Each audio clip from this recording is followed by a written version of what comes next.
Თაღამშვიდობის პირდაპირ ეთერში მუშაობას იწყებს საინფორმაციო პროგრამა მთავარი, მე ჟურნალისტი თამუნა გვილავა. მთავარის გუნდთან ერთად დღის სიახლეებს გაგაცნობთ.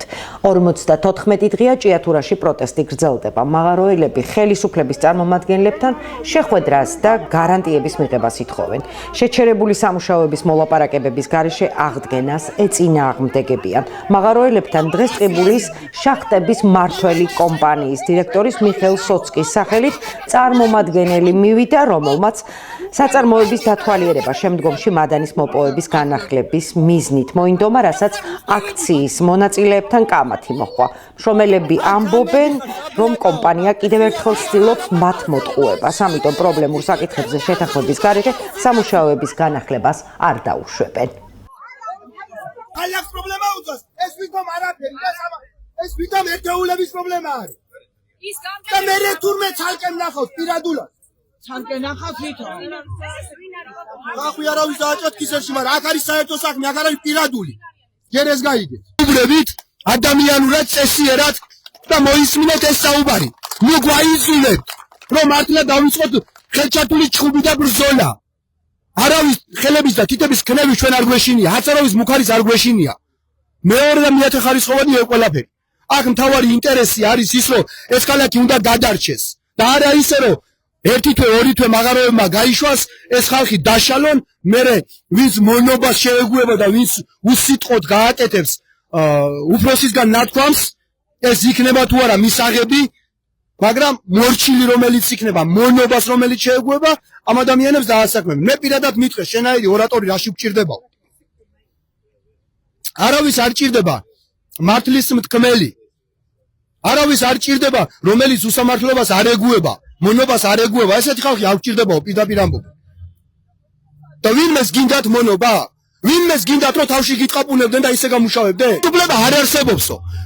ლაივი არსებობს, ვიდეო ჩანაწერი და მტკიცებულება არსებობს. ბატონო ხელისუფლება ამის. რომ თქვენ თურმე არ არსებობთ. თქვენ არაფრის თავი არ გაქვთ, არაფრის უფლება არ გაქვთ. მაშინ ვინ ხართ და საერთოდ რატო ხართ ხელისუფლებაში? კითხვა ჩდება ამის. ამიტომ ყველას პასუხი აგებინეთ. საკუთარი დანაშაულის და საკუთარი სიტყვებიდან გამომდინარე. 16 აპრილს ჭიათურის მერიის შენობაში გამართული სამუშაო ჯგუფის შეხვედრაზე, რომელსაც მაღაროელები არ ესწრებოდნენ, გადაწყდა, რომ 15 მაისიდან ჭიათურა მენეჯმენტ კომპანია ჯორჯიან მანგანეზი მაღაროებში მადნის მოპოვებას განაახლებს. კომპანია, რომელიც ერთი თვით ადრე აცხადებდა, რომ გაკოტრდა და ამის სამართლებრივად აღიარებას ცდილობდა, მაღაროელებთან დათმობაზე წავიდა, თუმცა რამდენიმე პირობით მადნის მომპოვებელი კომპანია შუქრუთის მაღაროების შესასვლელების გათავისუფლებას ითხოვს, რომელიც წელიწადზე მეტია ადგილობრივებს პროტესტის ნიშნათა აქვთ პიკეტირებული. გარდა ამისა, ინვესტორი სამუშაო საათების შემცირებასაც გეგმავს. სამმხრივი კომისიის სამუშაო ჯგუფების სხდომაზე მიღებული გადაწყვეტილებები ჯერჯერობით ბუნდოვანია მაღაროელებისთვის. მათთვის უცნობია, რამდენი ადამიანი და რა პირობით დაუბრუნდება სამუშაო ადგილებს. მშრომელები უწყვეტ პროტესტს აგრძელებენ და აცხადებენ, რომ მათთან შეთანხმების და სახელმწიფოს მხრიდან გარანტიების მიღების გარეშე მაღაროელები სამუშაო პროცესის აღდგენას არ დაუშვებენ.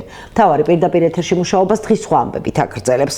ყოველწლიურად 22 აპრილს დედამიწის დღე აღინიშნება. 1970 წელს დედამიწის დღის დაფუძნებით საფუძველი ჩაეყარა საზოგადოებრივი ცნობიერების განვითარების მორიგიდია, სუფთა და ჯანსაღი გარემოსთვის ბრძოლა ყოველდღიურად უფრო აქტუალური ხდება, რადგან კლიმატის ცვლილებები ყოველდღიურად უფრო და უფრო აშკარა ხდება.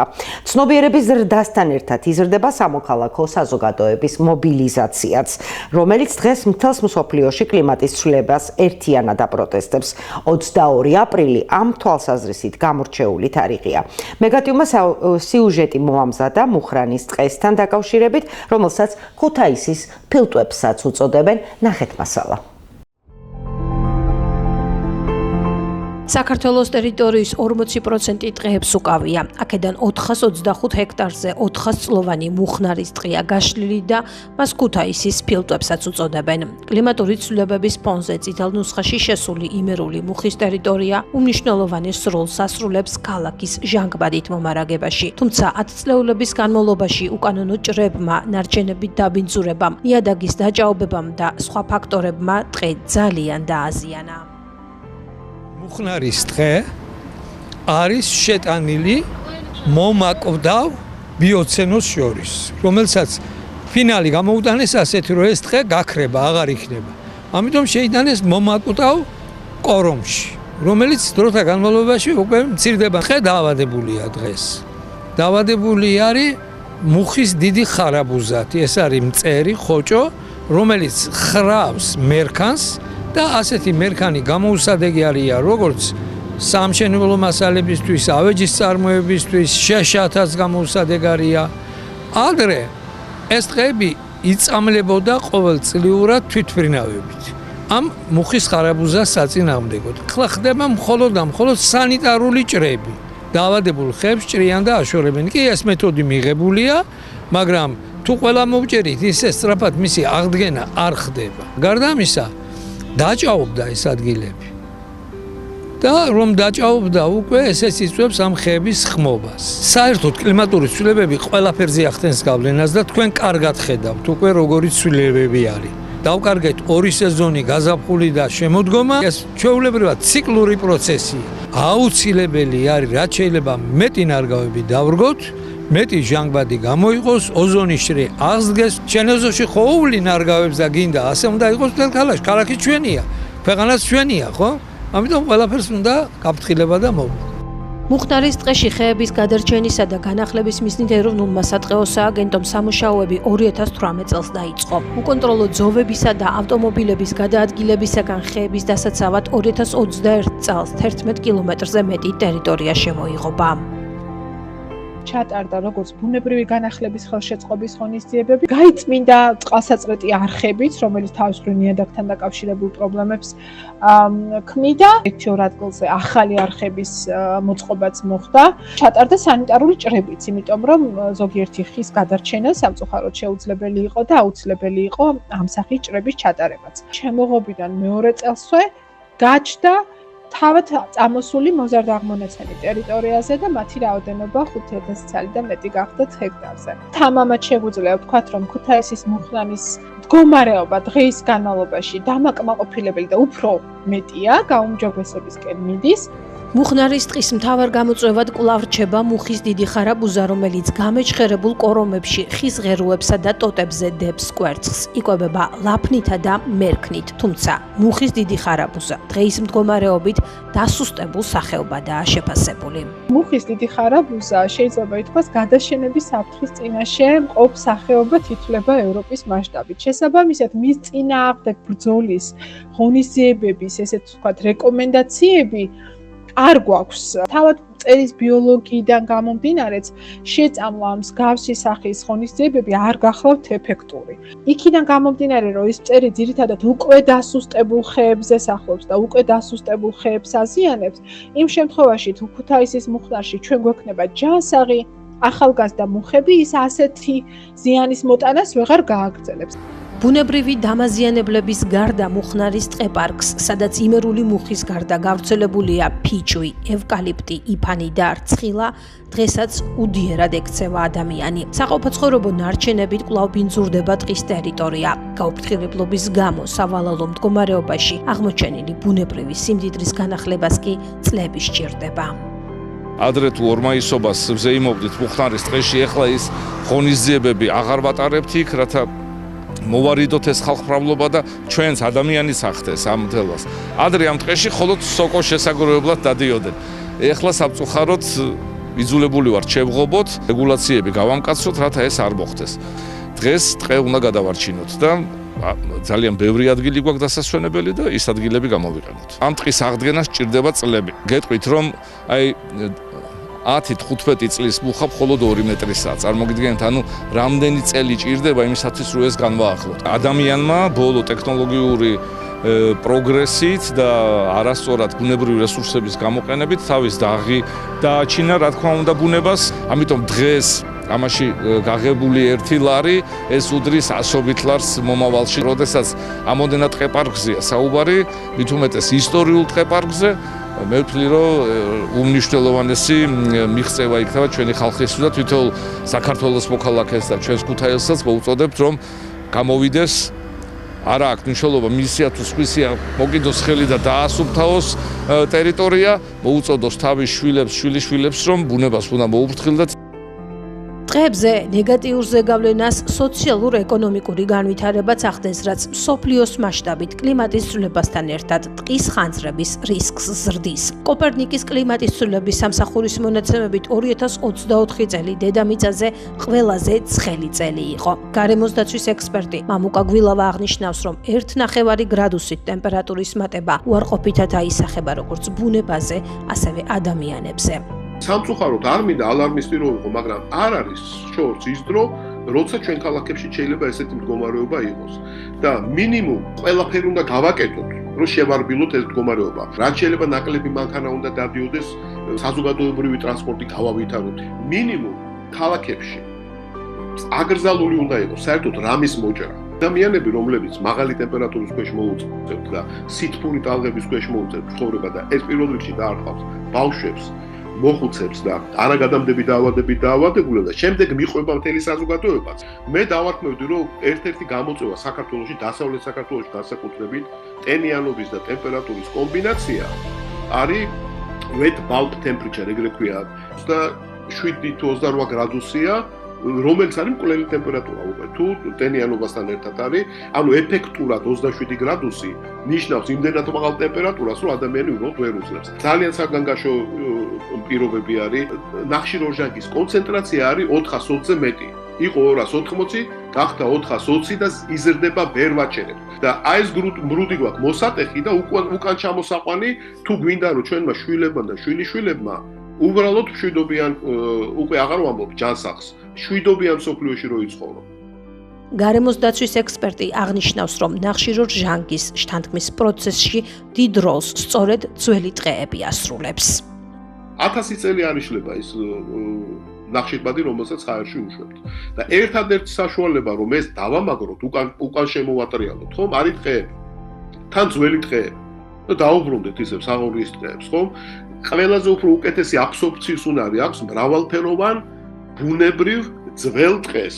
მე მაგალითად ამ კონკრეტულ მაგალითზე შევთავაზებდი ქუთაისს, რომ მიფიქროს იმაზე, რომ თუ მოგვიწია სადღაც ხეების მოჭრა, ხო, თქვათ ან ეკოსისტემის დაკარგვა, 10-ჯერ მეტი უნდა დავყოთ, 10-ჯერ დიდ ფართობზე უნდა აღვადგინოთ.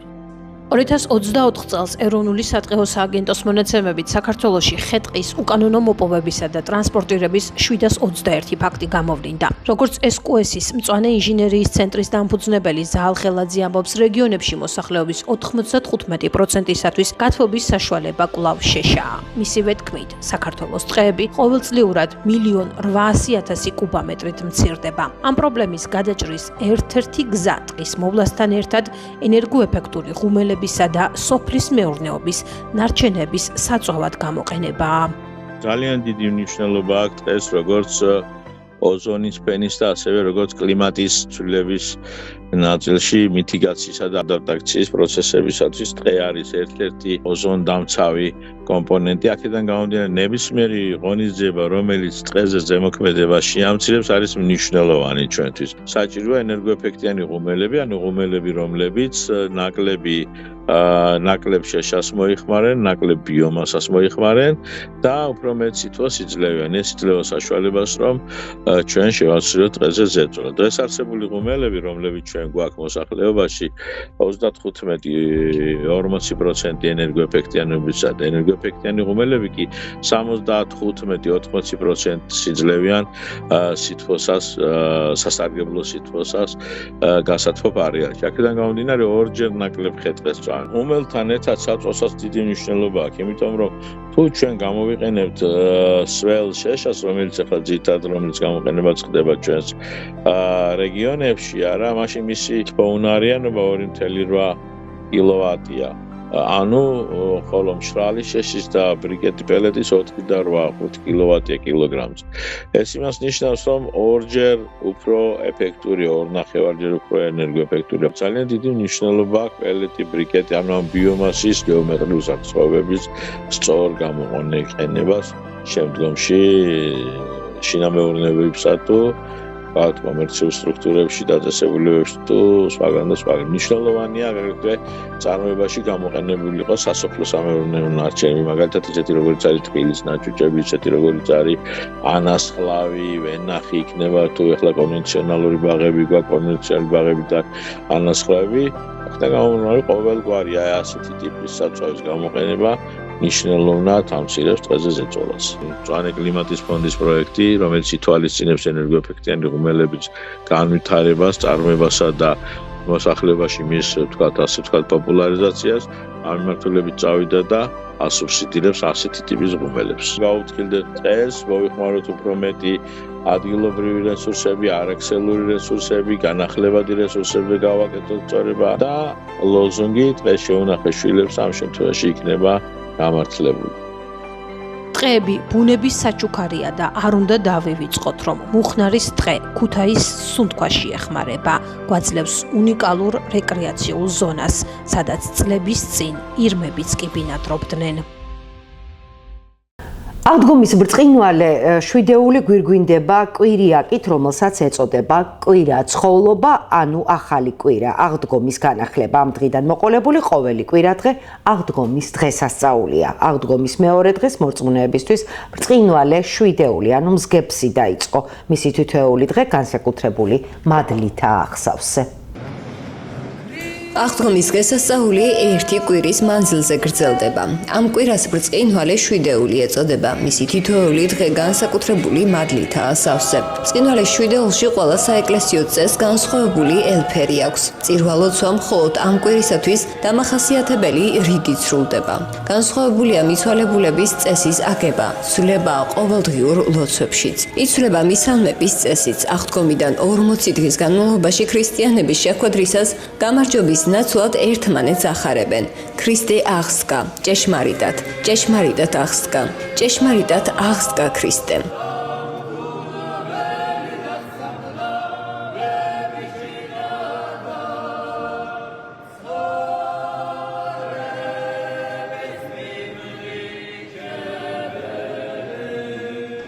გილოცავთ, ქრისტე აღსდგა.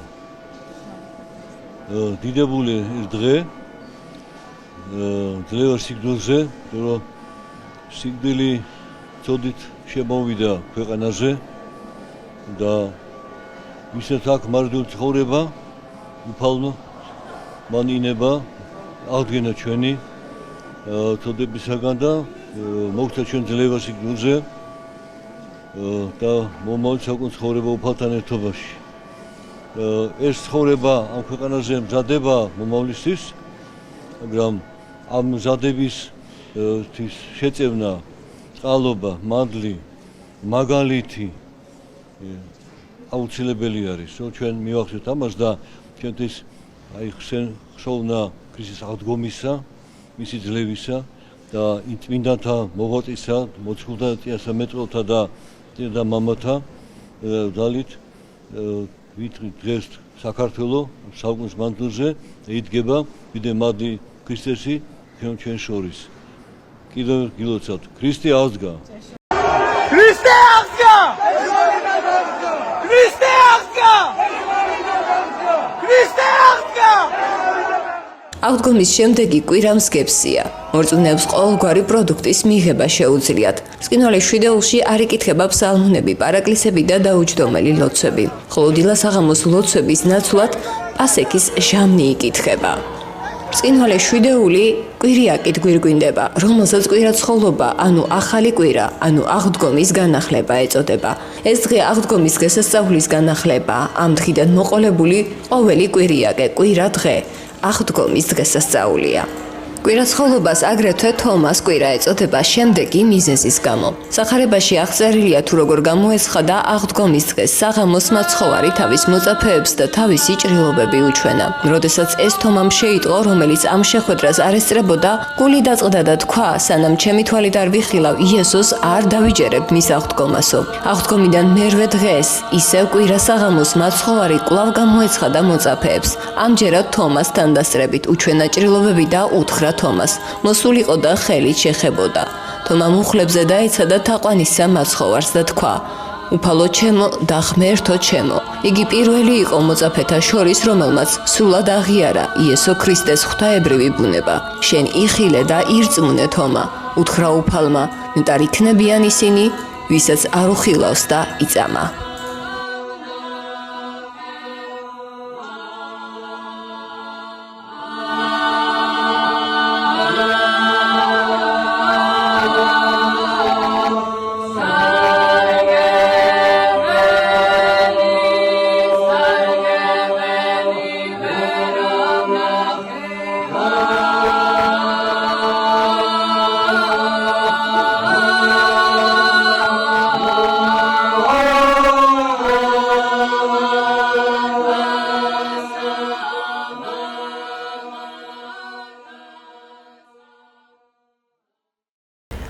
პირდაპირ ეთერში ვართ ვანის მუნიციპალიტეტში შიდა სახელმწიფოებრივი მნიშვნელობის ბაღდათი ვანი დაფნარის გზის 15-23 მონაკვეთზე სამუშაოები მიმდინარეობს პროექტის საავტომობილო გზების დეპარტამენტის დაფინანსებით ხორციელდება და მისი ღირებულება 3.200.000 ლარია. სამუშაოები მოიცავს საავტომობილო გზის ვაკისის სუსტი გრუნტების შეცვლას, ასფალტ ბეტონის შემასწორებელ და ზედაფენის დაგებას, გვერდულების კეთილმოწყობას, საგზაო ნიშნებისა და უსაფრთხოების მარეგულირების, ასევე კიუვეტების და მინაერთების მოწესრიგებას. მიმდინარე სამუშაოები იმერეთში სახელმწიფო რწმუნებულმა ლევან ზარკალიანმა და ვანის მერმა ალექსანდრე გოგორიშვილმა დაათვალიერეს.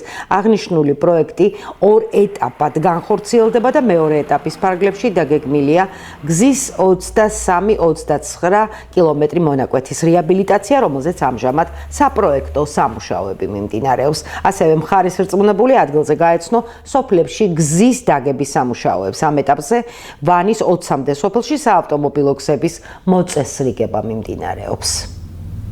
იმერეთის რეგიონში აქტიურად მიმდინარეობს საგზაო ინფრასტრუქტურის მოწესრიგება.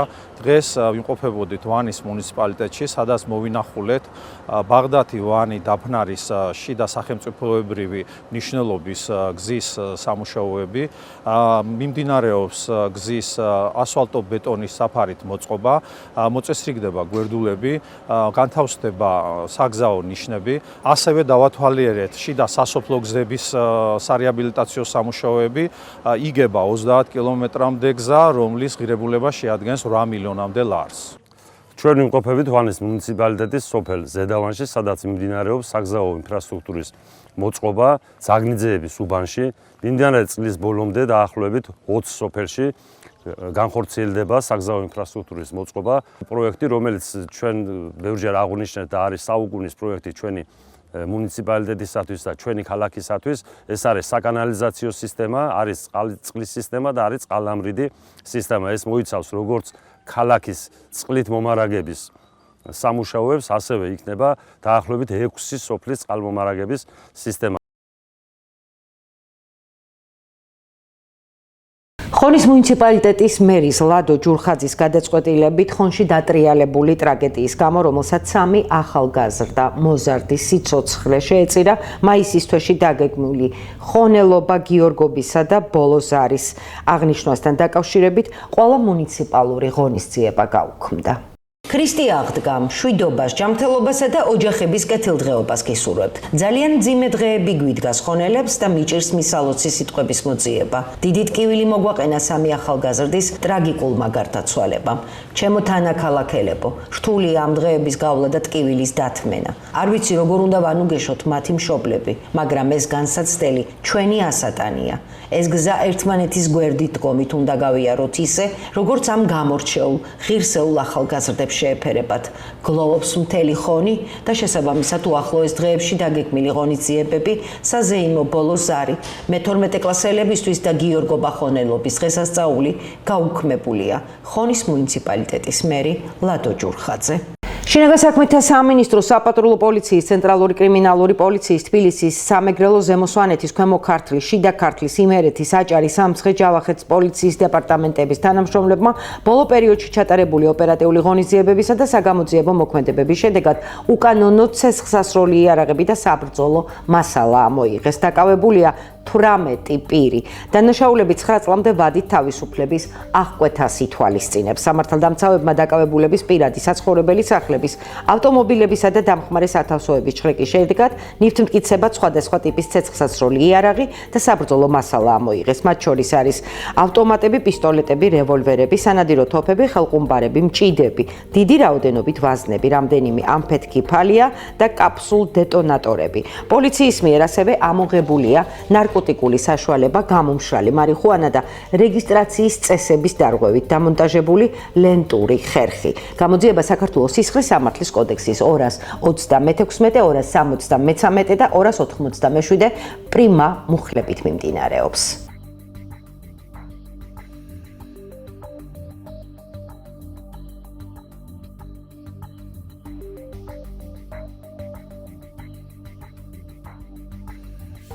პოლიცია მომიტინგეთა დაკავებას აგრძელებს. სინდისის პატიმრები აღდგომას ციხეებში შეხვდნენ.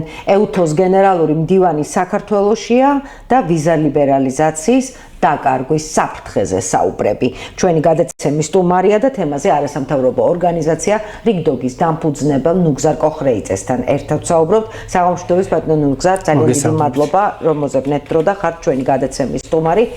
აუცილებლად მინდა თქვენი მოსაზრებები მოვისმინოთ მეც და ტელემაყურებლებმაც მიმდინარე პროცესებთან დაკავშირებით და ამიტომ პირველ შეკითხვას დაგისვამთ, გრძელდება თუ არა საქართველოში ისევ დაკავებების ახალი სერია, აღდგომასაც კი დააკავეს აქციის მონაწილეები და თქვენ როგორ შეფასებას მისცემთ ამ ფაქტს?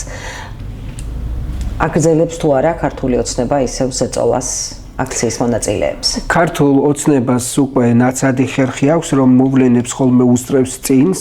რა თქმა უნდა, მათ გაცილებით უფრო მეტი აქვთ ინფორმაცია რიგ საკითხებთან მიმართებით და ამიტომ მე ვფიქრობ, რომ ქართული ოცნება კარგად უწყის, რომ იწყება ახალი მოძრაობის პროცესები, ეს ახალი გაზაფხული, რომელიც თავის დროზე დიდი მიტინგით წარიმართა, რა თქმა უნდა, ეს იყო გზავნილი და მე ვფიქრობ, რომ ახალი პროტესტების პროცესი იწყება და განსაკუთრებით მათთვის ძალიან სახიფათო არის, რომ ამ პროტესტებს შეიძლება მათ შორის აყვეს ის ადამიანებიც, რომლებიც იგრძნობენ ვიზა ლიბერალიზაციის გაუქმების უკვე გარკვეულ რეალურ ნიშნებს და თავისთავად ცხადია ეს დაკავებები, მე ვფიქრობ, რომ კიდევ ერთხელ არის იმის ჩვენება, რომ ისინი არაპირებენ უკან დახევას, რომ პირიქით ისინი ასევე დააპატიმრებენ ყველას, ვინც მოიდომებს. აი სინდისის პატიმრები, რომ ციხეებში შეხვდნენ აღდგომის ბრწყინვალე დღესასწაულს და ჩვენს ქვეყანაში, მსოფლიოში ასეთი მოვლენები ვითარდება, თუ კიდე არსებობს იმის იმედი, რომ ეს ადამიანები მალე დატოვებენ საპყრობილეებს? არა, მე ვფიქრობ, რომ ეს არის მათი პოლიტიკის ნაწილი, მათი პოლიტიკის შემადგენელი ნაწილი არის ის, რომ ავტორიტარული რეჟიმებისთვის მნიშვნელოვანია, რომ არანაირი უკანდახევა არ იყოს, იმიტომ რომ ნებისმიერი სახის უკანდახევა ეს არის მარცხი, მათ თვალში განიხილება როგორც მარცხი და მეორეს მხრივ ჩვენ უნდა ვიცოდეთ, რომ ასე რომ პრაქტიკული თვალსაზრისითაც, პრაგმატული გადასახედიდანაც ქართულ ოცნებას ახლა არ აქვს არანაირი ასე რომ თქვა სხვა საშუალება ის მიყვება იმ ასე რომ თქვა პროცესს, რა ლოგიკაც ამ პროცესს უნდა ახლდეს, ხო? როდესაც ჩვენ საუბრობთ იმაზე, რომ ქართული ოცნება როგორც პარტია გადაიხარა ავტორიტარიზმისკენ, აი ყველაფერი რაც ავტორიტარიზმს ახლავს, შემდეგ თავისთავად ლოგიკურად ასე რომ ვთქვათ, მოქმედებაში მოდის. ამიტომ ეს არის ერთ-ერთი ნიშან-თვისება ამ ავტორიტარიზმის და ავტორიტარიზმი არ მიცემს საშუალებას ქართულ ოცნებას ვინმე გამოუშვას ან უკან დაიხიოს. ეს შეიძლება მოხდეს მხოლოდ იმ შემთხვევაში, თუ ქართულ ოცნებას დაუდგება, ასე რომ ვთქვათ, უფრო უარესი კატასტროფული სურათი საკუთარი, ასე რომ ვთქვათ, ძალაუფლების შენარჩუნების თვალსაზრისით სულ სხვა სივრცედან, რომლის გაყიდვასაც ის მერე ეცდება, როგორც ასე რომ ვთქვათ, გულმოწყალებას. მე მაინტერესებს თქვენი შეფასება. ცოტა ისეთი თემა კი არის, მაგრამ საქართველოს კათოლიკოს პატრიარქის სააღდგომო ეპისტოლეში საუბარი იყო იმაზე, რომ სოფლიოში დღეს ვითარდება ძალიან რთული და ძალიან ძინია, მაგრამ არსად არ იყო ნახსენები ის მდგომარეობა, რაც საქართველოში ამით უმეტეს ის პოლიტიკური კრიზისი, არცაც საუბარი არ ყოფილა ადამიანების, ესე ვთქვათ, გამეტებიცემაზე, დაპატიმრებაზე. როგორ ფიქრობთ, რატომ აუარა ამ ყველაფერს ჩვენმა უწმინდესმა და უნეტარესმა თავის საათქომო ეპისტოლიაში გვერდი? სწორედ იმიტომაც აუარა გვერდი, რა პოზიციაზე დგას დღეს საქართველოს ასე რომ ვთქვათ, საპატრიარქო, ის პრინციპში არც ერევა ბოლომდროინდელ არც ერთ მოვლენაში, უფრო მეტად შეიძლება ითქვას, რომ ის გარკვეულწილად ლოიალურიც არის ქართული ოცნების მიმართ და აი ეს მისი გარკვეული ლოიალურობა შეიმჩნევა ყველა მის განცხადებაში და არა მარტო აი ამ პატრიარქის მიერ ასე რომ ვთქვათ გზავნილში. თავისთავად ცხადია, რომ ადრე თუ გვიან საქართველოს საპატრიარქოსაც მოუწევს, რომ იქონდეს უფრო მკაფიო პოზიცია. როდის იქნება ეს ზღვარი გავლებული, არავინ არ იცის, მაგრამ ადრე თუ გვიან მაინც მოუწევს და ახლა რა თქმა უნდა მსოფლიოში ნამდვილად ვეთანხმებით, რომ ბევრი მოვლენები ხდება და ეს მოვლენები ზოგი მათგანი არის კატასტროფული, მაგრამ გამოტოვო შენს გზავნილში ის რაც ხდება უშუალოდ შენს ეზოში, ეს ცოტა კითხვებს ბადებს. და მეორე ძალიან მნიშვნელოვანი საკითხი, რომ თავისთავად ცხადია საპატრიარქოს აქვს უფლება კონდეს ის პოზიცია, რომელიც აქვს, მაგრამ მეორეს მხრივ, როგორც მნიშვნელოვანი ინსტიტუციას ქვეყნის, ის ვერ გაექცევა პასუხისმგებლობას მათ შორის იმ მოვლენებზე და ამ მოვლენებთან მიმართებით არაფრის თქმაზეც, რომელიც მიმდინარეობს ქვეყანაში. აღდგომის წინა დღეს აქციის მონაწილეების გარკვეულმა ჯგუფმა დადოფიცი, რომ ისინი ერთგული იქნებიან ქვეყნის თავისუფლების და საქართველოს სახელმწიფოებრიობის, მაგრამ მე მაინტერესებს ხო, აი, იმ ფიჩში ნათქვამი იყო, რომ ისინი არ ითანამშრომლებენ და არავითარ შემთხვევაში არ მისცემენ იმ ძალას უფლებას, რომელიც ქვეყანას რუსეთისკენ მიყავს, რომ აი ამას არ დაუშვებენ. და ზუსტად ახლა თქვენ ამბობდით, რომ სოფლიოში არის შექმნილი ასეთი სიტუაცია, არის ძალიან ბევრი გაურკვევლობა, მიდის ხელახალი გადანაწილება და ამ ყველაფრის გათვალისწინებით რამდენად ადვილი იქნება, ან სრულად შესაძლებელი იქნება თუ არა ამ ფიცის ერთგული დარჩეს ქვეყანა. რა თქმა უნდა, შესაძლებელია, რომ დარჩეს ამ ფიცის ერთგული, ჯერ ერთი საქართველოს ისტორიაც სავსეა ამ მაგალითებით. მიუხედავად იმისა, რომ ჩვენ გავიზადეთ საბჭოური ისტორიის მიხედვით, რომელიც გვიყვებოდა, რომ საქართველოს ძალიან უნდოდა გასაბჭოება და ზარზე იმით შევხვდით მე-11 არმიას და ასე შემდეგ და ასე შემდეგ. სინამდვილეში რეალური ისტორია არის განსხვავებული, ჩვენ ვიცით, რომ მეორე მსოფლიო ომის დაწყებამდეც კი მიმდინარეობდა ქვეყანაში, ასე რომ ვთქვათ, გამოსვლები და წინააღმდეგობები საბჭოთა რეჟიმის დამყარებასთან მიმართებით და საბჭოთა ოკუპაციის, ასე რომ ვთქვათ, სრულყოფილად ჩამოყალიბებები და შეიძლება ითქვას, რომ მეორე მსოფლიო ომმა გარკვეულწილად შეწყვიტა ეს წინააღმდეგობის პროცესი გარკვეული პერიოდის შემდეგ, თუმცა მერე ეს აღმოჩნდა უკვე დისიდენტური, ასე რომ ვთქვათ, მოძრაობების დაბადების და შობის შესაძლებლობას მისცა მას და 90-იან წლებში უკვე სრულად, ასე რომ ვთქვათ, ჩამოყალიბდა ეს მოძრაობა დამოუკიდებლობისთვის.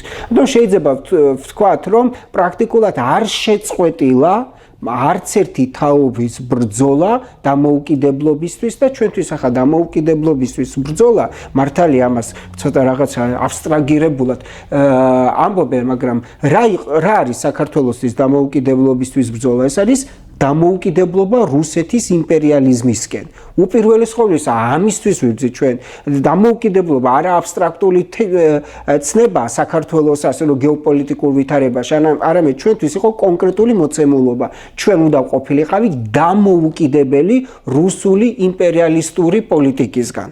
მანამდე შეიძლება ის იყო ოსმალეთის იმპერიისკენ, სპარსეთის იმპერიისკენ, რომაელების და ასე შემდეგ, მაგრამ დღეს კონკრეტულ მოცემულ ვითარებაში ეს არის დამოუკიდებლობა არა ზოგადად, არამედ რუსული იმპერიალიზმისგან. სწორედ ამიტომაც ჩვენ გავხდით დასავლეთის პარტნიორები და დასავლეთმა არა მარტო თავად აგვირჩია ჩვენ როგორც პარტნიორი, არამედ ჩვენ ავირჩიეთ დასავლეთი როგორც ერთადერთი უალტერნატივო, ასე რომ ვთქვათ, მხარდამჭერი სწორედ რუსეთის იმპერიალიზმისგან დამოუკიდებლობის მისაღწევად. ბატონო, მაგრამ ეხა დღეს ქართული ოცნების წარმომადგენლების განცხადებას თუ მოусმინეთ, ამე დარწმუნებული ვარ, რომ მოусმინეთ.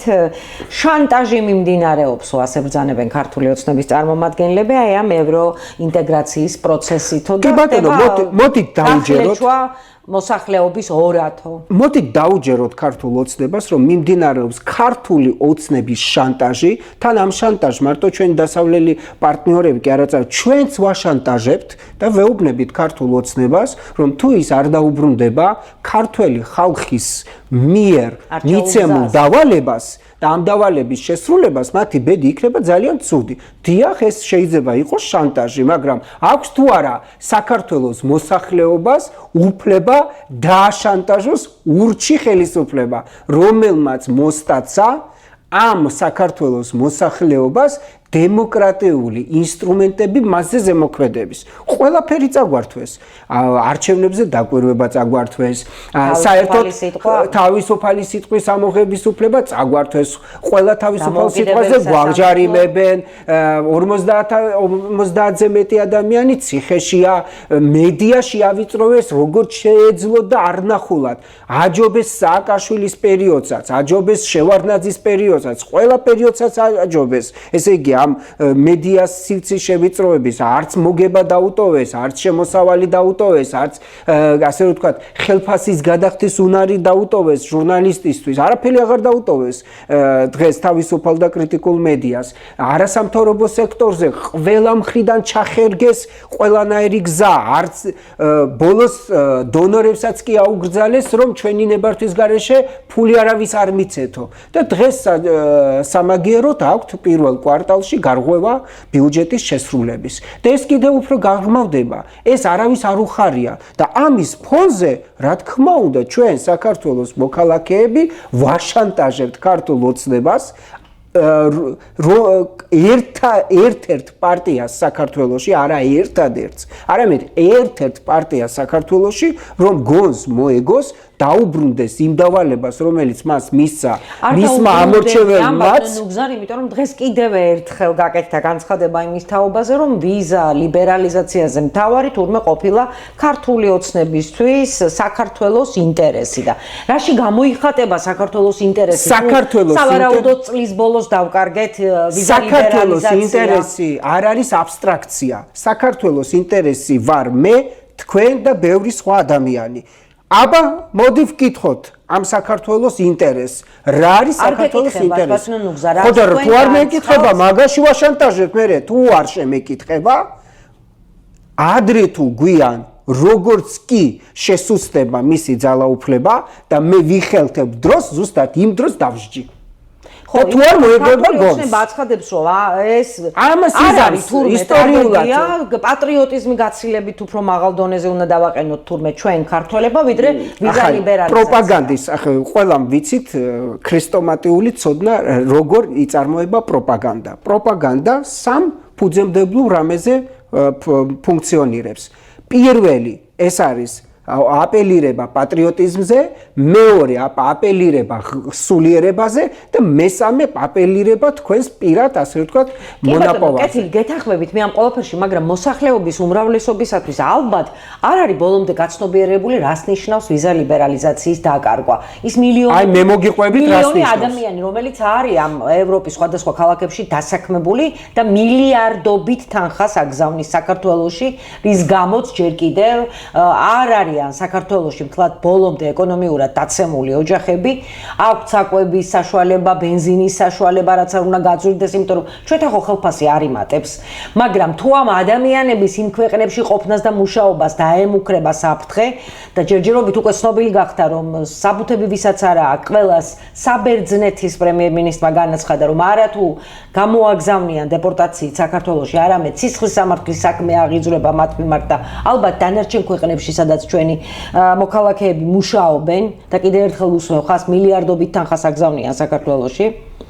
ამ ყველაფერს საფრთხე დაემუქრება, რა ეშველება ქართველებს, იმიტომ რომ პირველი ნიშანი უკვე იმისა, რომ ბიუჯეტის გარღვევა გვაქვს და ვერ შევავსეთ მთლიანად ბიუჯეტი, არსებობს სახეს. მომდევნო თვეებში რა ეშველება ქართველებს? ქართველებმა უნდა მიხედონ თავიანთ ხელისუფლებას.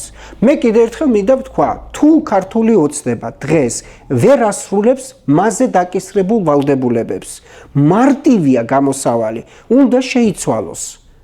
და შეცვალოს იმან, ვინც უკეთესად შეასრულებს. ისიც ვერ შეასრულებს, იმასაც შევცვლით. და ასე, მანამდე ვიქნებით ძიებაში საუკეთესო ხელისუფლების, სანამდე არ მოვა ის ხელისუფლება, რომელიც გაიგებს, როგორ შეასრულოს ის, რასაც ჩვენ ვითხოვთ მისგან. ყველა მისი გარე და შიდა, ასე რომ ვთქვათ, საფრთხეებიდან გამომდინარე. და არა ისე, რომ გარე ესე იგი საფრთხეები აქვს თურმე ამგეს deep state-ის გამო და ამისათვის ჩაგრავენ საკუთარ მოქალაქეებს. ანუ თქვენ წარმოგიდგენიათ, ესენი ვერ უმკლავდებიან ვიღაცა deep states და ამის გამო ჩაგრავენ საკუთარ მოქალაქეებს. და როგორ ჩაგრავენ? ესე იგი deep states გარეთ რო ვერ ერევიან, ამიტომ გადაწყვიტეს, რომ ვიზა ლიბერალიზაცია ქონდეთ წაგვართვან, შემოსავლები თქვენ ქონდათ წაგვართვან, ჩავკეტონ, იზოლაცია მოახდინონ და ეს არ არის ჩვენი ინტერესი. ანუ ჩვენ ასეთი ომი და ასეთი გამარჯვება ამ ომში, აი ხომ აბრალებენ წინა ხელისუფლებას, თქვენო ომი წამოიწყეთო და თან წააგეთ ეს ომიო. თვითონაც წამოიწყენ deep state-თან ომი, როგორც დადგინდა დღეს გუშინ კარგად ყოფილან deep state-თან, იმიტომ deep state-ს დაუნიშნია ლომჯარია, deep state-ს დაუნიშნია გახარია და ყველა ეს ხალხი ხო დანიშნა ამ ქართული ოცნების ხელით. ანუ ქართული ოცნება შესანიშნავად შეხმატკვილებული ყოფილა ამ deep state-თან მთელი 10 წლის განმავლობაში. უბრალოდ ბოლო 2 წელია, რაც ასე ვთქვათ, მოვიდნენ ღონეზე, ხო? ასე ყვებიან ესენი ისტორიას. და თქვენ წარმოიდგინეთ ახლა რომ გააჩაღეს ამ deep state-თან ომი, ჩვენ ძალიან კარგად ცხოვრობდით ამ deep state-ისთან თანამშრომლობაში, ხო? არც გაგვიგია თურმე თუ არსებობდა აქამდე deep state-ი, მშვენივრად გადავადგილდებოდით, მშვენივრად შემოდიოდა თანხები, ინვესტიციები, იმპორტი გადიოდა, ექსპორტი შემოდიოდა და ასე შემდეგ, ხო? და აღმოჩნდა რომ გააჩაღეს აგერ deep state-თან ომი და ყველაფერს ვკარგავთ. და უკაცრავად რა ეს იგივე არ არის? ომი დაიწყონ და ისევ წაგებული ჩვენ გამოვიდეთ? რაში გამოვდივართ გამარჯვებულები? სამაგეროდ რას ფიქრობს ქართული ოცნება? ეუთოს გენერალური მდივანი საქართველოში იმყოფება და ქართული ოცნება თვლის, რომ ეს არის ქართული ოცნების ხელისუფლების აღიარება, რადგან ეუთოს გენერალური მდივანი შეხვდა მათ. ეუთოს არის ეს აღიარება? მოდი ასე ვთქვათ, ეუთოს გენერალური, საერთოდ ეუთო ეს არის ქვეყნებს შორისი ორგანიზაცია, რომელშიდაც ბევრ ქვეყნებს აქვს საკმაოდ დიდი გავლენები. და ახლა ჩვენ გენერალური მდივანი თურქია წარმოშვების და შეიძლება ვივარაუდოთ, რომ გარკვეულწილად მან გაითვალისწინა რაღაცა ინტერესები, რაღაცა ამბები, მაგრამ რომც შეხვდა რანაირი აღიარება ეს ქვეყანა ეუთო? მასე გაეროც ხდება, მას რაც ხდება გაერო რა აღიარებს ვინმე ქვეყანას, გაერო ხდება პარაზიტებსაც, დემოკრატებსაც და სხვა კიდევ ვიღაცებს. იმიტომ რომ მისი მანდატი არ არის გაარჩიოს ვინ არის, მისი მანდატი არის მუდმივად აწარმოოს მოლაპარაკება. მერე რა გაირკვა კაცო ამ შეხვედრის შემდეგ? ერთადერთი მესიჯი რაც გავიგეთ, რომ ეუთო დაინტერესებულია საქართველოში უსაფრთხოებით გამარჯვებათ, მაგრამ ამით დაინტერესებული ვარ ჩვენ ნებისმიერი ხელისუფლების დროსაც. გაიჟღერა რომ დღეს რეკომენდაციებს შევასრულებთო ქართულმა ოცნებამ ბრძანა. ხა? აგერ ბატონო, მთელი კასკადია დარღვევების აღმოჩენილი არჩევნებზე და რას როგორ აპირებენ შეასრულონ, როცა დღეს CSKM ერთ-ერთი რეზოლუცია ხო არის ახალი არჩევნების ჩატარება საპარლამენტოში? მათ შორის, მაგრამ არა, ასეთი პირდაპირ ეუთო არ არის, რა თქმა უნდა, არ მოუთხოვე, იმიტომ რომ ეუთოს არც აქვს უფლება ამ დონეზე ჩაერიოს ამ პროცესებში და კიდევ ერთხელ სახელმწიფოთა შორისო ორგანიზაცია, ამიტომ ასეთ წახსნებში არ შემიძლია. მთელი ამბავი რა არის ქართული ოცნების რომ აი ამ ჩაულებრივმა მოქალაქემ ახლა რატომ უნდა იცოდეს რა დანიშნულება აქვს ეუთოს, რა ტიპის ორგანიზაციაა, ვინ არიან იქ გენერალური მდივნები, საიდან იმართებიან, რანაირი ტიპის, ასე რომ ვთქვათ, იქ მუშაობა მიმდინარეობს, აი საიდან უნდა იცოდეს. ის ხედავს ადამიანს, რაღაცა მყირალა სახელწოდებას და გონია რომ ეს არის ყველაფერი. და აი ამაში ატყუებს, აი ამაშია პროპაგანდისტელი უბედურება და დეზინფორმაციისთელი უბედურება, რომ აი ჭიქას ხო ხედავთ, ესე ჭიქა და ისი ჭიქა, მაგრამ სინამდვილეში იმას არ აქვს იმის უფლება და ამას აქვს და ამ ადამიანებს არ ხვდებათ ის, ვისაც აქვს უფლება რაიმე აღიაროს ამ ქვეყანაში. მედრე დაგემშვიდობებით კიდევ ერთი შეკითხვა მინდა დაგისვათ. ძალიან ხშირად ინტერვიუებზე როცა გავდივართ ჟურნალისტები და მოქალაქეების მოსაზრებებს ვკითხულობთ ამა თუ იმ ფაქტის, მოვლენის, სოციალური მდგომარეობის, პოლიტიკური კრიზისის შესახებ, ძალიან ბევრი ადამიანი აცხადებს ინტერვიუების დროს, რომ ქვეყანაში ნელ-ნელა ხდება დიქტატურის დამყარება. თქვენც ასე თვლით? ჯერ ჩვენ ვართ ავტორიტარიზმის გარკვეულ ეტაპებზე, დიქტატურამდე ჯერ არ მივსულვართ, მაგრამ მე ვერ ვხედავ დიქტატურის დამყარების, ასე ვთქვათ, შესაძლებლობას. დიქტატურას მაინც გამოკვეთილი ფიგურა ჭირდება. ანუ ჩვენ გაგვიმართლა იმაში, რომ ამ ქვეყანაში საერთოდ ლიდერი არ არსებობს. არსებობენ, ასე რომ ვთქვათ, ფეოდალური აზროვნების ადამიანები, ანუ ფეოდალები, მაგრამ თავად ისინიც არ არიან ლიდერები. ამიტომაც ვამბობთ, რომ საქართველოში რეალობაში ახლა არის ულიდერო ქვეყანაში ვართ ახლა ჩვენ. ბატონი ბიზნაევანიშვილი არ არის ქართული არ არის ის ლიდერი, იმიტომ რომ ისიც არ არის დამოუკიდებელი ფიგურა ჩემი თვალსაზრისით. ისიც დამოკიდებული ფიგურაა, ყოველ შემთხვევაში სხვადასხვა ექსპერტებს თუ მოусმენთ, ყველა ამბობს, რომ დღეს საქართველოში პროცესებს მართავს რუსული სპეცსამსახურები. ანუ გამოდის, რომ ეს ადამიანიც კი არ ახორციელებს სრულ კონტროლს, არამედ მასზედაც მიმდინარეობს სრული კონტროლი და რო გითხრათ სიმართლე, ახლა მას თვითონაც არ უნდა იყოს ლიდერი, იმიტომ რომ როგორც შინაგანის მოთხოვნილება მასში არ არის, ანუ ეს ლიდერი ჩვენ როგორ ჩანს, რომ მასების, ესე იგი, წაყვანა შეუძლია, მასების მობილიზება შეუძლია, ხო, ასეთ ადამიანად ვცნობთ ჩვენ ლიდერს. ასეთი ლიდერები არ არის. კობახიძეძე არ არის თავად შიგნით პარტიაშიც კი არ აქვს ამ ხელანდობა და ამ მხარდაჭერა, რომ იყოს ლიდერი. კი ცდილობენ სხვადასხვა პროპაგანდისტული სიუჟეტები შექმნან მისგან რაღაცა არეოლი ამ ლიდერის, მაგრამ თვითონაც ანუ მოცემულობით არ არის ასეთი ტიპაჟი. ქარიზმა არ აქვს. ამ ლიდერს სჭირდება ქარიზმა. ასეთი ლიდერები სამწუხაროდ ჩვენ არ გვყავს. შეიძლება რაღაცა დოზით, აი პატარა უდნავ იყოს გახარია, მაგრამ უნდობლობა გახარიას მიმართ გაცილებით უფრო მეტია, ვიდრე ნდობა. ამიტომ დღეს პრაქტიკულად ცარიელია ქართული პოლიტიკური ველი ლიდერებისგან. აი ცარიელია. როგორც კი და ყველაზე მეტად რისიც უნდა ეშინოდეს ქართულ ოცნებას. ეს არის, როდესაც ველი თავისუფალია და როგორც კი წარმოიშვება და დაიბადება, ასე რომ ვთქვათ, ლიდერი და ის შეიძლება უცაბედად დაიბადოს. იმიტომ რომ ხალხი როგორც ყველაფერი ხო ბიბლიური, ახლა ჩვენ წინვალი შვიდეულის კვირაში ვიმყოფებით, ყველაფერი ეს ბიბლიური, ხო? ხალხი ელოდა მესიას. ხო, მთელი უბედურება ტრიალებდა იმ პერიოდში და უცებ ეს მესია გამოჩნდა და ყველა შეიკრება მის ირგვლივ. ასე იქნება აქაც. ეს შეიძლება ერთი და იგივე მოვლენა კი არ იყოს, მაგრამ დაახლოებით ჩვენთან არქეტიპულია ყველანაირი მოვლენა ამ მასობრივ, ასე ვთქვათ, აზროვნებაში. ახლა ცარიელია ეს ველი და შეიძლება ისეთი ადამიანი იქცეს ლიდერად. შეიძლება ისეთი მხრიდან და ისეთი მომენტიდან აღმოცენდეს ეს ლიდერი, რომ ეს შეიძლება დამანგრეველი აღმოჩნდეს ქართული ოცნებისთვის. რატომ? იმიტომ რომ ერთადერთი რაც დღეს აკლია პროტესტს, ეს არის შემკვრელი ძალა.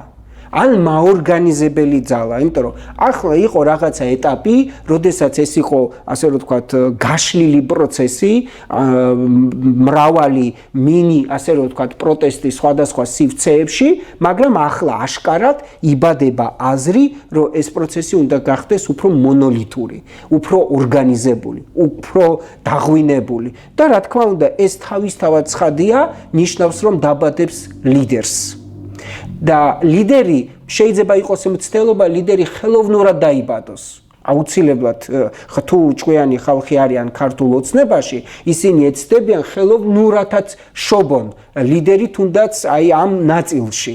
ხო, იმიტომ რომ მე კარგად გაათამაშონ ისევ თავიანთი კარტები, მაგრამ ესეც კი დამღუპველი, ანუ ეს თუ ეს ტყუილი ძალიან სწრაფად აღმოცენდა, შეიძლება ამან იქონიოს გაცილებით უფრო დიდი, ასე ვთქვათ, კატასტროფული შედეგი, მაგრამ მეორეა თუ მოესტრო პროცესი და ლიდერი ბუნებრივად აღმოცენდა, ის აუცილებლად წალეკავს ამ ძალას. იმიტომ რომ დღეს თუ რითაც იმარჯვებს ქართული ოცნება, ეს არის რომ მონოლითია. ანუ ხელისუფლება აძლევს მათ ფუფუნებას, ხელისუფლებაში ყოფნას, რომ იყვნენ წარმოჩინდნენ როგორც მონოლითი. მაგრამ პროცესი ხომ შიგნითაც მიმდინარეობს, იქაც რღვევაა, იქაც ძალიან ბევრის მოქაჩვა ხდება, ძალიან დიდი რესურსების ხარჯვა ხდება იმისათვის, რომ ეს მონოლითი შეინარჩუნო. იმიტომ რომ თუ დაირღვა ეს მონოლითი, მაშინ ამათ არ დაჭირდებათ ლიდერი, ესენი ისედაც მოერევიან ამ ყველაფერს. მაგრამ თუ აქაც დაიბადა ლიდერი და თან პროცესი კიდევ რღვევის კიდევ წინ წავიდა და გაღმავდა, ეს გარდაუვლად დასრულდება ძალიან ცუდად. და რა თქმა უნდა, ხა ჩვენ ამას განვიხილავთ გარე ფაქტორების მიღმა, მაგრამ გარე ფაქტორები შეიძლება ითქვას, რომ უახლოეს წლებში წარიმართება არც თუ ისე სასიკეთოდ ქართული ოცნებისთვის. ძალიან დიდი მადლობა ბატონო ნუგზარ. მაყურებელს შევახსენებ, რომ ჩვენი გადაცემის დღევანდელი სტუმარი გახდათ ბატონი ნუგზარ კოხრეიძე. მადლობა რომ გვიყურეთ. ეთერის დასასრულს თქვენ შეგიძლიათ ნახოთ რა ხდებოდა დღეს მსოფლიოში და რა თქმა უნდა ამინდის პროგნოზი. მე კი გამშვიდობებით ხვალამდე ერთმანეთს შევხვდებით ხვალ 20 საათსა და 30 წუთზე მეგატივის არხზე. ნახვამდის.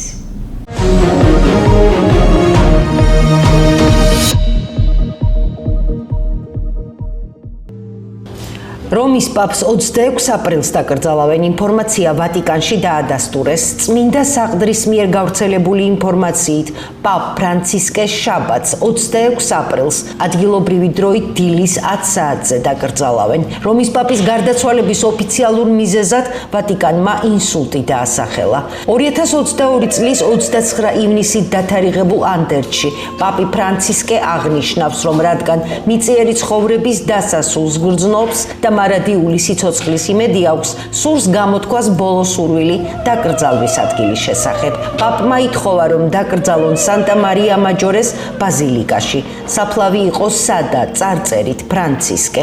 ღვთისმშობელ მარიამის სახელობის ტაძარი სანტა მარია მაჯორე რომის პაპის 4 ბაზილიკიდან ერთ-ერთია. ფრანცისკეს ანდერძში მითითებულია ბაზილიკის კონკრეტული ადგილი, სადაც დაკრძალვა სურს. პაპი აღნიშნავს, რომ დაკრძალვის ხარჯი დაიფარება ქველმოქმედისგან მიღებული თანხით, რომელიც მისი განკარგულებით გადაერიცხება სანტა მარია მაჯორეს ბაზილიკას. პაპი ფრანცისკე მადლობას უხდის ყველას, ვისაც უყვარდა და მისთვის ლოცულობდა და ანდერძს ასრულებს სიტყვებით, რომ ცხოვრობის ბოლო პერიოდში თავის ტანჯვას უფალს უძღვნის მთელ მსოფლიოში მშვიდობისა და ხალხთა შორის ძმობისთვის. რომის პაპის ფრანცისკეს გარდაცვალებას მსოფლიო ლიდერები ეხმაურებიან. მშვიდად განისვენე პაპო ფრანცისკე. ღმერთმა დალოცოს იგი და ყველა, ვისაც ის უყვარდა, წერს ტრამპი სოციალურ ქსელში. ამერიკის პრეზიდენტმა დონალდ ტრამპმა დაადასტურა, რომ რომის პაპის დაკრძალვის ცერემონიას დაესწრება. მე და მელანია რომის პაპის ფრანცისკეს დაკრძალვაზე რომში გავემგზავრებით. ჩვენ მოუთმენლად ველოდებით იქ ყოფნას, წერს ტრამპი. ჩემი და ჩემი ერის სახელით ვუცხადებ სამძიმარსა და თანაგრძნობას გარდაცვლილის ოჯახს, ვატიკანის სახელმწიფოს და კათოლიკურ სამყაროს. ამის შესახებ თურქეთის პრეზიდენტი რეჯეფ თაიპ ერდოღანი სოციალურ ქსელში წერს. წუხარებით შევიტყვებ პაპ ფრანცისკეს, კათოლიკური სამყაროს სულიერი ლიდერისა და ვატიკანის პრეზიდენტის გარდაცვალების შესახებ. პატივსაცემი სახელმწიფო მოღვაწე. პაპი ფრანცისკე იყო ასევე სულიერი ლიდერი, რომელიც მნიშვნელობას ანიჭებდა დიალოგს სხვადასხვა რწმენის ჯგუფებს შორის და ინიციატივას იღებდა ჰუმანიტარული ტრაგედიების წინაშე, განსაკუთრებით პალესტინის საკითხისა და გენოციდზე ღაზაში. ჩემი და ჩემი ერის სახელით ვუცხადებ სამძიმარსა და თანაგრძნობას გარდაცვლილის ოჯახს, ვატიკანის სახელმწიფოსა და კათოლიკურ სამყაროს, წერს ერდოღანი. ავსტრალიის პოლიტიკურმა ლიდერებმა პაპ ფრანცისკესადმი პატივისცემის ნიშნად საარჩევნო კამპანიაში აჩერეს. დღეს ავსტრალიაში 3 მაისს დაგეგმილი ფედერალური არჩევნებისთვის წინასწარი ხმის მიცემა დაიწყო. ავსტრალიის პრემიერ-მინისტრის ენტონი ალბანესის თქმით, ქვეყანაში დაშვებული იქნება დროშები. ის იყო ამ საუკუნისა და ჩვენი ცხოვრების ერთ-ერთი ყველაზე მნიშვნელოვანი ლიდერი. ის მართლაც ხალხის პაპი იყო, განაცხადა ალბანესმა. საგარეო პოლიტიკისა და უსაფრთხოების საკითხებში ევროკავშირის უმაღლესი წარმომადგენელი კაია კალასი უსამძიმრებს ყველა კათოლიკეს. დიდი მწუხარებით შევიტყვე, რომ მისი უწმინდესობა პაპი ფრანცისკი გარდაიცვალა. ჩვენ ახლახან შევხვდით რომში და მე მადლობა გადაუხადებ პაპ ფრანცისკეს მისი ძლიერი ლიდერობისთვის და უცველთა და ადამიანის ღირსების დაცვაში. სამძიმარს ვუცხადებ მსოფლიოს ყველა კათოლიკეს. წერს კაია კალასი. ამასთან საფრანგეთის პრეზიდენტი ემანუელ მაკრონი მეუღლესთან ერთად თანაგრძნობას უცხადებს ყველა კათოლიკეს მთელს მსოფლიოში. ბუენოს-აირესიდან რომამდე პაპ ფრანცისკეს სურდა, რომ ეკლესიას სიხარული და იმედი მიეცა ღარიბთათვის და მან დააკავშიროს ადამიანები ერთმანეთთან და ბუნებასთან. იმედია ეს რწმენა მის შემდეგაც გაგრძელდება. მე და ჩემი მეუღლე თანაგრძნობას ვუცხადებთ ყველა კათოლიკეს და მგლოვიარე მსოფლიოს, წერს მაკრონი, რომის პაპი ფრანცისკე 88 წლის ასაკში გარდაიცვალა.